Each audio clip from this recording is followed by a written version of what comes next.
Iraq के तानाशाह शासक सद्दाम हुसैन ने भरी मीडिया के सामने बयान दिया कि जब भी इराक न्यूक्लियर बम बनाएगा तो उसका पहला इस्तेमाल ईरान पे नहीं इजराइल पे किया जाएगा। लेकिन दोस्तों, शेर पैदा होते हैं, बनाए नहीं जाते।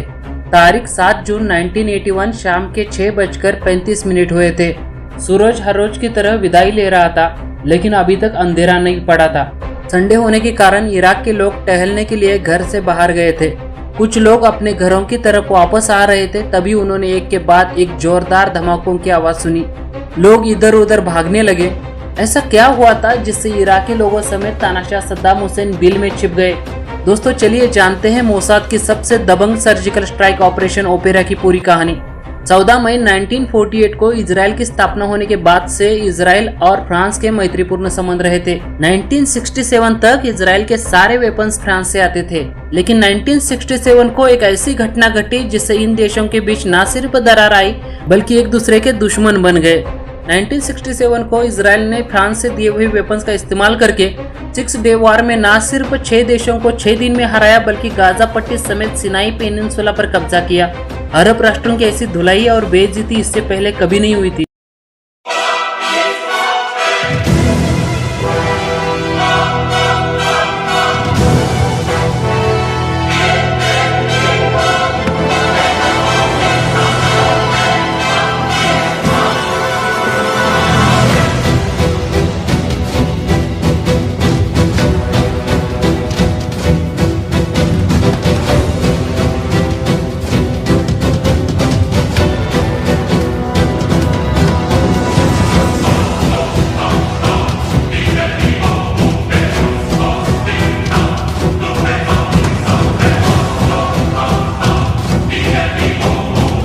लेकिन इस युद्ध के बाद फ्रांस और इजराइल की दोस्ती भी टूट गई, क्योंकि फ्रांस ने इजराइल को अरब राष्ट्रों पर हमला ना करने की सलाह दी थी। इसके बाद फ्रांस ने इजराइल को कोई भी वेपन देने से न सिर्फ इनकार कर दिया बल्कि पहले से जो करार हुए थे वो सब रद्द किए। फ्रांस के धोखे से नाराज हुए इजराइल ने फ्रांस की मिराज 3 की ब्लूप्रिंट और कई मिसाइल बोट्स को चुराकर अपनी स्टाइल से फ्रांस को जवाब दिया। अब बारी फ्रांस की थी। फ्रांस ने ऐसी चाल चली जिससे इजराइल के होश उड़ गए। 12 अक्टूबर 1973 को कुवैत के तेल मंत्री श्री अतीकी ने सभी अरब राष्ट्रों के तेल मंत्रियों से तेल को इजराइल के विरुद्ध हथियार के रूप में इस्तेमाल करने पर जोर दिया। उनका ये मत था कि इजराइल को समर्थन देने वाले सभी पश्चिमी देशों को तेल निर्यात बंद कर दिया जाए। इस फॉर्मूला का इस्तेमाल करके अरब राष्ट्रों ने ऑयल का प्रोडक्शन कम किया। इसका प्रभाव पूरी दुनिया पर पड़ा और ऑयल की कीमतों में 2.5 गुना बढ़ोतरी हुई। दोस्तों, इस पर फ्रांस ने जो प्लान किया उससे इजराइल के पैरों तले जमीन खिसक गई। फ्रांस ने एक डेलीगेशन इराक भेजा जिसको माइकल जोबेर लीड कर रहे थे। उस समय इराक की सत्ता अध्यक्ष जनरल अहमद अल बकर के पास थी। अहमद अल बकर ने फ्रांस के माइकल जोबेर के सामने एक प्रस्ताव रखा जिसके तहत फ्रांस इराक को एक न्यूक्लियर रिएक्टर देगा, जिसके बदले में इराक बाकी दुनिया से सस्ता ऑयल फ्रांस को देगा। माइकल जोबेर इससे खुशी से पागल हुए और उन्होंने उस प्रस्ताव को हंसते हंसते स्वीकार किया। बाद में फ्रांस के राष्ट्राध्यक्ष जाक शिराक खुद इराक गए और उन्होंने इस प्रस्ताव पे अपनी स्वाक्षरी की। फ्रांस न्यूक्लियर रिएक्टर के साथ इराक को 93% प्योर 12 किलोग्राम यूरेनियम भी देने वाला था। ये इतना ज्यादा था कि इससे 5-6 न्यूक्लियर बम बन सकते थे। इससे निर्माण होने वाले बम से इराक इजराइल को मिटाने की तैयारी में था। फ्रांस और इराक के इस फैसले से नाराज हुए इजराइल ने इन दोनों देशों को मांद में मारने की तैयारी शुरू की।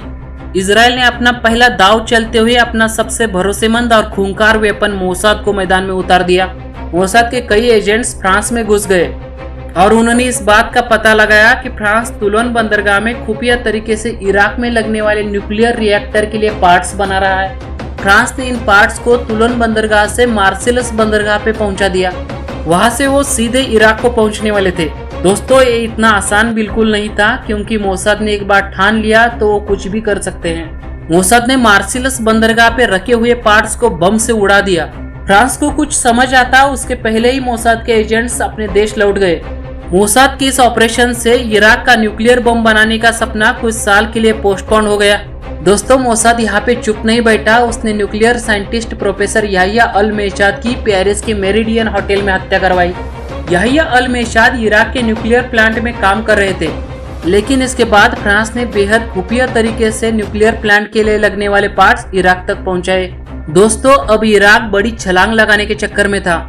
तभी इजराइल के प्रधानमंत्री मेनशेम बेगिन ने मोसाद को इराक का न्यूक्लियर प्लांट तबाह करने का आदेश दे दिया।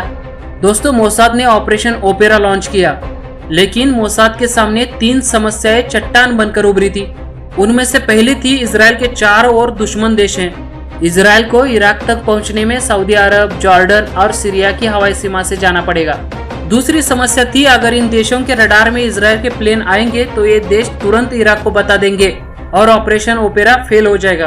आखिरकार मोसाद ने प्लान किया कि जॉर्डन के साउथ से इजराइल के फाइटर प्लेन बगदाद तक पहुंच जाएंगे, लेकिन इसमें मेन प्रॉब्लम था, इजराइल के प्लेन्स को बगदाद पहुंचने के लिए 1100 किलोमीटर और वापस आने के लिए 1100 किलोमीटर यानी टोटल 2200 किलोमीटर का अंतर पार करना था। इसके लिए प्लेन में बहुत बड़ी ऑयल की टंकी की जरूरत थी। दोस्तों, कहते हैं ना, नसीब बहादुर लोगों का साथ देता है। मोसाद का नसीब अच्छा था।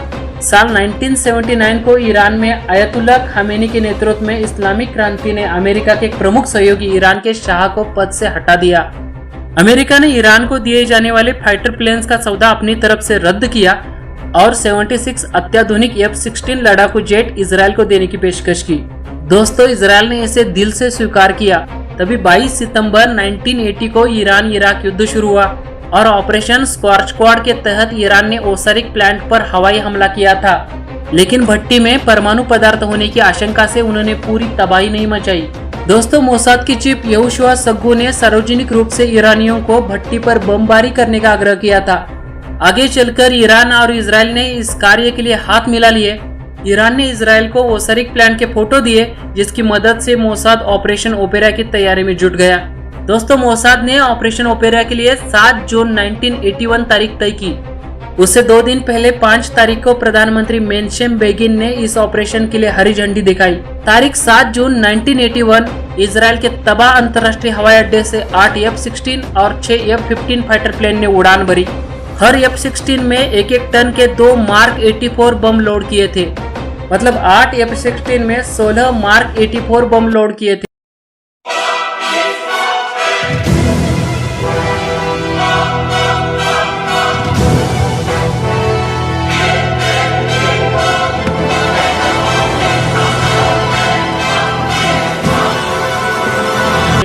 दोस्तों, हर प्लेन ने सिर्फ 300 फीट की ऊंचाई से उठना स्टार्ट किया।